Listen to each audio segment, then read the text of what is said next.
C'est donc la première fois que vous voyez le Sud global avoir à la fois la volonté et la capacité de rester en dehors de la guerre civile occidentale 2.0 qui est la guerre en Ukraine. Peu importe combien les Russes disent « nous ne sommes plus l'Occident d'ailleurs », cela fait partie de la guerre civile occidentale. Et le non-Occident dirait « eh bien vous savez, désolé, c'est pas notre affaire ». En même temps, ils essaient de promouvoir des solutions pacifiques possibles.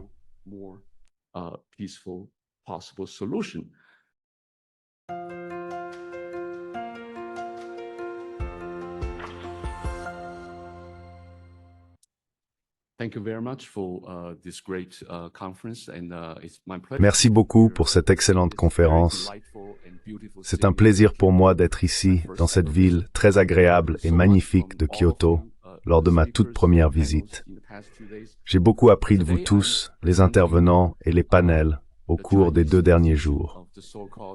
Aujourd'hui, je présente la position chinoise sur ce qu'on appelle la neutralité de principe, qui a été controversée dans le monde anglo-saxon d'ailleurs. Permettez-moi de commencer par une définition très rapide de ce que la neutralité de principe signifie vraiment pour les Chinois. C'est différent de la neutralité permanente typique dont nous avons parlé, où quelqu'un se couperait simplement de la diversité ou de la complexité du monde réel.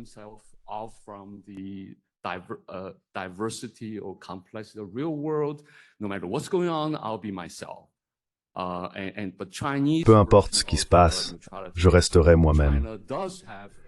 Mais la version chinoise de la neutralité est que la Chine a sa propre réflexion sur ce qui est bien et mal, et essaie également de travailler pour promouvoir la fin de la violence. Par exemple, la Chine croit fermement que le principe de l'ONU sur l'intégrité territoriale et la souveraineté doit être préservé quoi qu'il arrive, et cela est dans l'intérêt de l'Ukraine. La Chine n'a jamais reculé sur ce point. La Chine n'a pas reconnu la saisie de la Crimée, et même les 3, vous savez, ces États frontaliers de l'Ukraine. En même temps, les Chinois soutiennent également que la cause profonde du conflit en Ukraine peut être retracée jusqu'à l'expansion incessante de l'OTAN vers l'Est.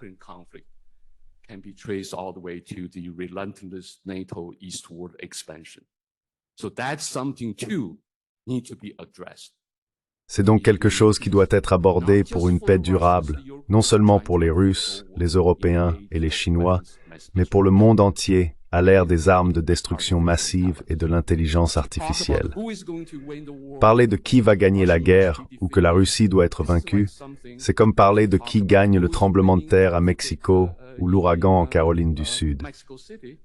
Il n'y a pas de gagnant. Et en particulier, l'alternative est impensable. C'est donc la version chinoise de la neutralité ou de la neutralité de principe. Nous avons nos propres croyances ou observations sur qui a raison et quelle est la source.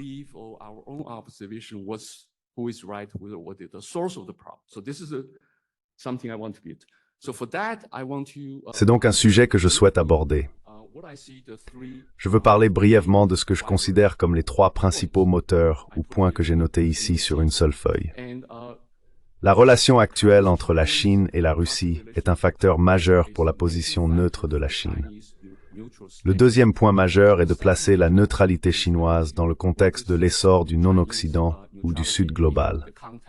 Le troisième est de fournir une perspective culturelle qui est peut-être moins connue de l'extérieur. Permettez-moi donc de commencer par mes 3 points, puis j'aurai terminé. Premièrement, je pense qu'il existe actuellement 2 secteurs opposés de la littérature dans l'étude de la neutralité chinoise.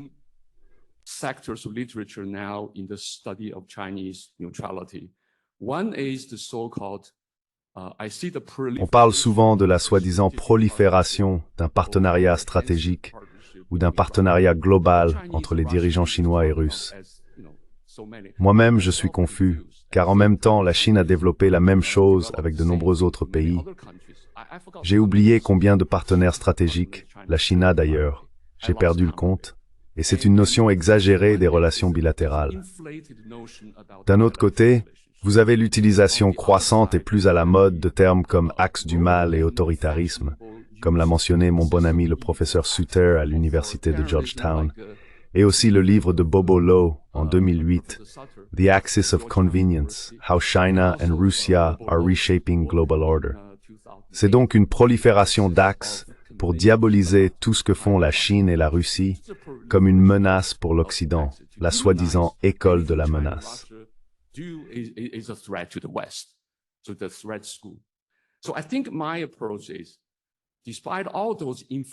Je pense donc que mon approche est que, malgré toutes ces notions gonflées et très axées sur la valeur de la relation Chine-Russie, fondamentalement Moscou-Pékin a été dans un état normal.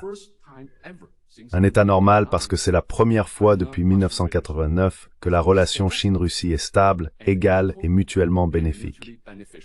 Au cours des 200 dernières années, depuis le début du 19e siècle jusqu'à la fin de la guerre froide, il y a eu une intrusion massive de l'influence russe soviétique en Chine. D'abord sous la forme du colonialisme, la Russie s'est jointe aux Britanniques, aux Français et aux Japonais pour dépecer la Chine et rivaliser pour leur propre influence. Cela a duré jusqu'au XXe siècle, puis a été remplacé par l'idéalisme bolchevique et soviétique et le réalisme brutal de Staline.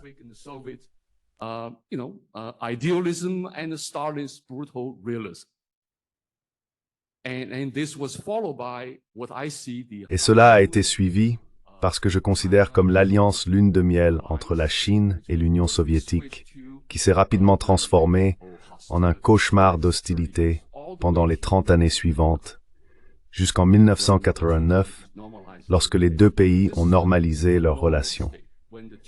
Donc c'est un état normal lorsque les deux parties commencent à se voir telles qu'elles sont, pas nécessairement comme elles s'imaginent. Et c'est l'état peut-être comme un mariage. Vous savez, les relations de genre sont assez similaires aux relations internationales. La relation sino-russe a traversé une lune de miel, puis a rapidement basculé vers le divorce.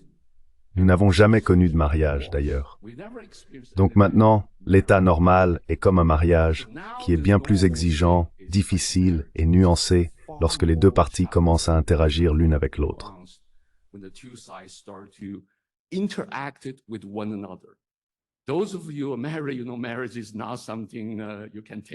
Ceux d'entre vous qui sont mariés savent que le mariage n'est pas quelque chose que l'on peut prendre pour acquis. Il faut des compromis. C'est donc un domaine où les deux parties commencent à s'engager sur une position relativement égale. C'est une relation normale. C'est très différent des 200 années précédentes où il y avait une intrusion unilatérale, écrasante, dans la politique intérieure chinoise. Un autre point que je veux aborder est celui des frontières russes.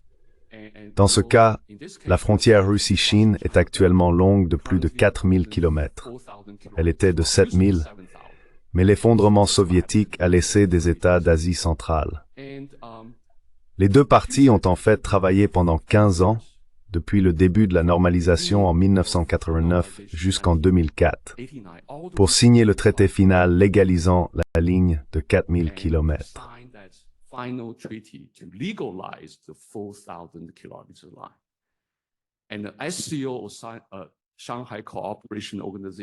Et l'OCS, l'Organisation de coopération de Shanghai, est un moyen pour les deux parties d'interagir entre elles en travaillant avec les États d'Asie centrale pour créer une sorte de zone tampon, une frontière stable, et l'inspecter sur une nouvelle base. Cela a donc commencé très douloureusement et lentement, puis finalement en 2004, cela a été très important. Si vous regardez le front occidental, je veux dire l'Ukraine, ou la frontière occidentale de la Russie, c'est une histoire totalement différente. Et maintenant je me demande, que se passerait-il si l'Occident faisait ce que les Chinois ont fait pour travailler avec les Russes afin de stabiliser la frontière? Vous pourriez avoir un résultat différent.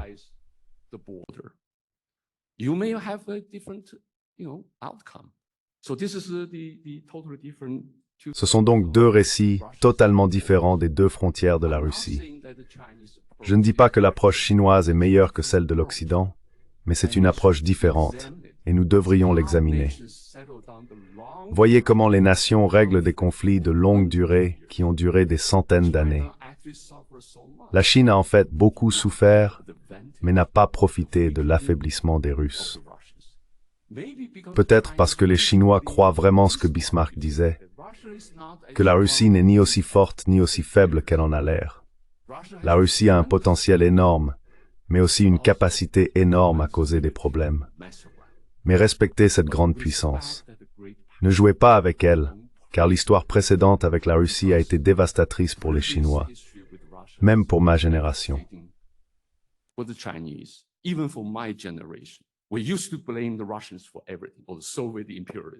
Nous avions l'habitude de blâmer les Russes pour tout, ou les impérialistes soviétiques.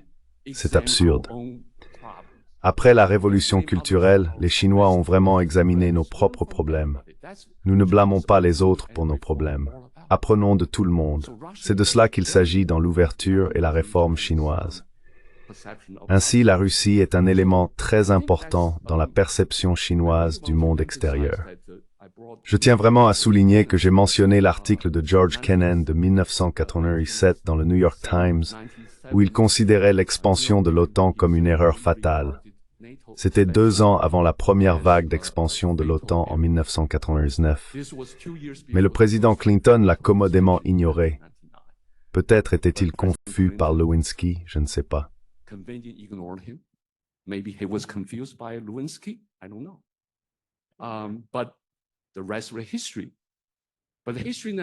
Mais le reste de l'histoire ne se termine jamais. Permettez-moi donc de passer au deuxième point. Si vous regardez l'histoire à long terme, je veux reprendre le traité provocateur de Samuel Huntington, Le choc des civilisations, en 1995. Dans cet article, il a soulevé le concept selon lequel toute l'histoire, de l'échec occidental à la fin de la guerre froide, était une sorte de guerre civile occidentale. Les Occidentaux tuant des Occidentaux. C'est, je pense, un trait historique audacieux, mais Huntington a en quelque sorte manqué quelque chose d'important. Cette guerre civile occidentale n'a jamais été censée être uniquement occidentale. Elle impliquait la colonisation, le contrôle et la traite des esclaves, qui est la première mondialisation.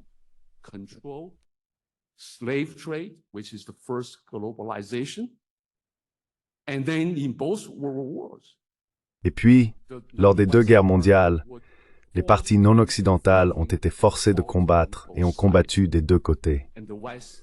L'Occident a vraiment dicté les termes, et le non-Occident ou le Sud n'avait pas le choix. Pendant la Seconde Guerre mondiale, 35 millions de Chinois ont été massacrés, soit dit en passant, et 27 millions de Russes, mais les Chinois ont le plus souffert. C'est donc la première fois que vous voyez le Sud global avoir à la fois la volonté et la capacité de rester en dehors de la guerre civile occidentale 2.0, qui est la guerre en Ukraine. Peu importe combien les Russes disent « Vous savez, nous ne sommes plus l'Occident, cela fait partie de la guerre civile occidentale. » Et le non-Occident dirait « Eh bien, vous savez, désolé, ce n'est pas notre affaire. »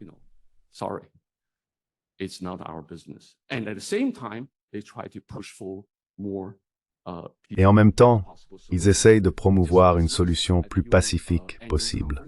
Le mois dernier, lors de la conférence annuelle de l'ONU, il y a eu la création des Amis pour la paix par 13 pays non occidentaux, dont l'Égypte, le Brésil, la Chine et la Turquie, essayant de trouver une 3e voie.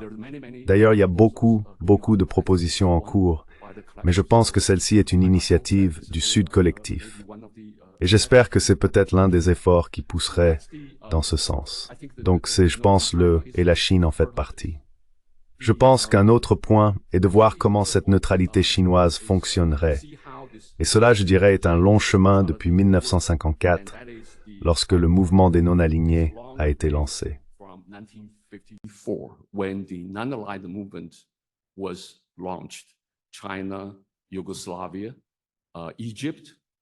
La Chine, la Yougoslavie, l'Égypte et l'Indonésie ont rejoint le mouvement des non-alignés. Et en 1954, la Chine a déclaré une politique étrangère officiellement indépendante, indépendante à la fois de l'Occident et du camp soviétique. C'était en 1982. 40 ans plus tard, nous voyons la continuité de cette neutralité dans la guerre en Ukraine. Ce n'est pas seulement la guerre en Ukraine, mais la Chine s'est continuellement tenue à l'écart de l'Est et de l'Ouest.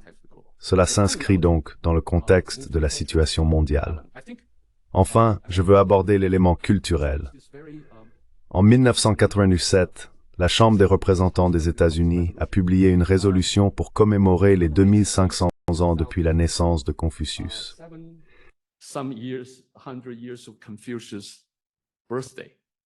Et l'une des idées majeures de la Chambre d'ailleurs était le passé. C'est incroyable du point de vue d'aujourd'hui, parce que la Chine est devenue l'ennemi numéro un. Beaucoup de gens aiment encore les Russes d'ailleurs. Beaucoup d'Oyoans préféreraient Poutine plutôt que les démocrates. Mais la Chine est devenue l'ennemi public numéro un. Mais c'est juste, vous savez, 1987, ne faites pas aux autres ce que vous ne voulez pas qu'ils vous fassent. Et il y a beaucoup d'autres éléments du confucianisme qui sont en quelque sorte prônés dans cette résolution. Par exemple, comme un grand penseur, enseignant, philosophe social, blablabla. Mais cela pour moi c'est quelque chose comme le traité de Westphalie, n'est-ce pas? Sauf que c'était 1500 ans avant le traité de Westphalie. Ne vous mêlez pas des autres pays. Donc c'est quelque chose que je dirais.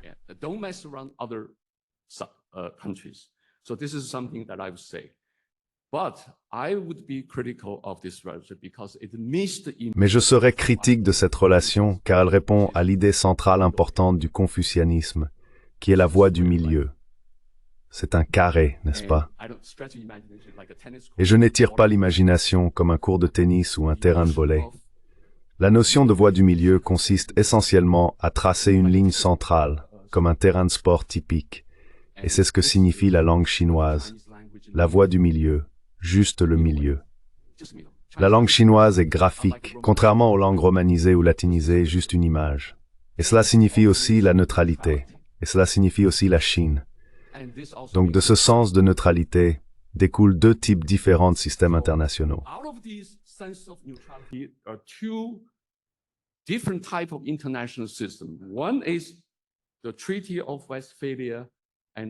L'un est le traité de Westphalie, et tout au long vous voyez, les idées sont l'égalité et la souveraineté, et le système régional basé sur la Chine et la hiérarchie, selon David Kang de l'Université de Californie du Sud, est totalement l'opposé. Mais si vous regardez le mécanisme de fonctionnement, le traité de Westphalie n'empêche pas la guerre, sauf les guerres religieuses. Mais d'autres guerres continuent d'être menées. Et à partir du traité de Westphalie, au cours de ces décennies, 500 entités indépendantes en Europe ont été réduites à 20. Il y avait un grand nombre de perdants malgré son principe déclaré de souveraineté et d'égalité. D'accord? Étant de guerre occidentale ou non occidentale. Mais si vous regardez le système hiérarchique en Asie de l'Est, d'ailleurs ce n'est pas démocratique. Cela n'attire pas le cœur de beaucoup de gens en Asie maintenant. Je suis d'accord avec eux. On est un ancien système est révolu.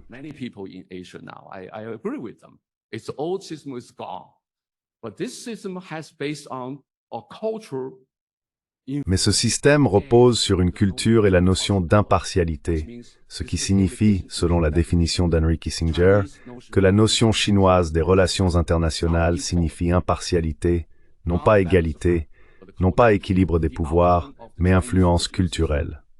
Le résultat du système régional chinois est remarquablement stable, avec une absence de guerres interétatiques. Permettez-moi donc de terminer en montrant la dernière diapositive. Et voici le récit de David Kang. Vous n'avez pas besoin de le lire finalement. Tant de mots sur cette diapositive. C'est le système westphalien. Et il y a peu ou rien d'intéressant, sauf les deux groupes. Les troupes chinoises sont entrées en Corée et au Vietnam et se sont finalement retirées. Les Chinois étaient remarquablement distants de l'ingérence dans les affaires intérieures des autres pays. Mais une fois, d'accord, que s'est-il passé? L'Asie est devenue une zone de guerre, donc c'est une confusion. Merci. So this is Confucianism. Thank you.